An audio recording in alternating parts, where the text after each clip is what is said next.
ایک بات عمران خان صاحب کے دشمن بھی مانتے ہیں کہ جس بات پہ وہ تل جائیں یا ضد پکڑ لیں پھر ان کو اس سے کوئی ہٹا نہیں سکتا ہے. اگر انہوں نے فیصلہ کر لیا ہے کہ انہوں نے بلوچستان کے معاملہ جات کو ٹھیک کرنا ہے تو وہ کر کے چھوڑیں گے اور انہیں کرنا چاہیے.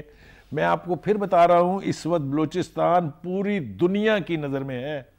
بلوچستان اس وقت اپنی حیثیت کی وجہ سے اپنے مسائل کی وجہ سے پاکستان کے کسی بھی صوبے سے پیچھے نہیں ہے. اس پہ یہ کہہ لیں کہ دشمنوں کی نظروں میں کھٹک رہا ہے پاکستان اور بلوچستان. یقینی طور پہ کھٹک رہا ہے. دیکھیے وہاں پر جو ہم نے مناظر دیکھے ہیں, ایک تو عمران خان صاحب نے وہاں پر ہائی لیول بریفنگز جو ہیں وہ اٹینڈ کی ہیں. وہاں پر چیف آف آرمی سٹاف بھی پہنچے ہوئے تھے. وہاں پر انہیں جو ایف سی کا ہیڈ کوارٹر ہے وہاں پر یا کور جو صدرن کمانڈ کا ہیڈ آفس ہے وہاں بریفنگ دی گئی ہے. میں خود وہاں 2 بریفنگز کا حصہ رہا ہوں, اس لیے مجھے اچھی طرح سے اندازہ ہے کہ پوری سیکورٹی سچویشن جو ہے جو بلوچستان 4 طرف سے نہیں تو کم از کم 2 طرف سے خطرے سے گھرا ہے, ان کے بارے میں وہاں کیا جو صدرن کمانڈ کا کور کمانڈر ہوتا ہے اس کے پاس سب سے زیادہ ویلڈ انفارمیشن ہوتی ہے.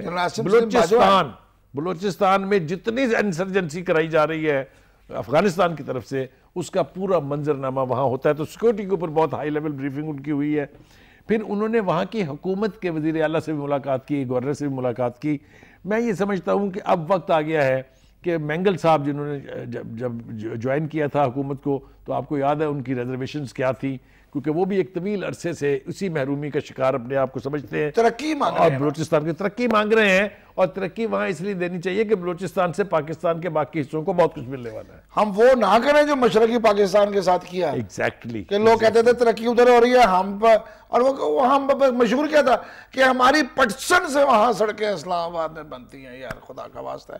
بہرحال بلوچستان کے حوالے سے میں تو یہ بڑا کلیئر ہوں کہ جو جتنے معدنیات بخاری صاحب رات کو ہم سفر کر رہے تھے اوپر چاند نکلا ہوا تھا اور جدھر آپ دیکھتے تھے دونوں طرف صحرا ہی صحرا, وہ ریت ہے, ایسے لگ رہا تھا جیسے ستارے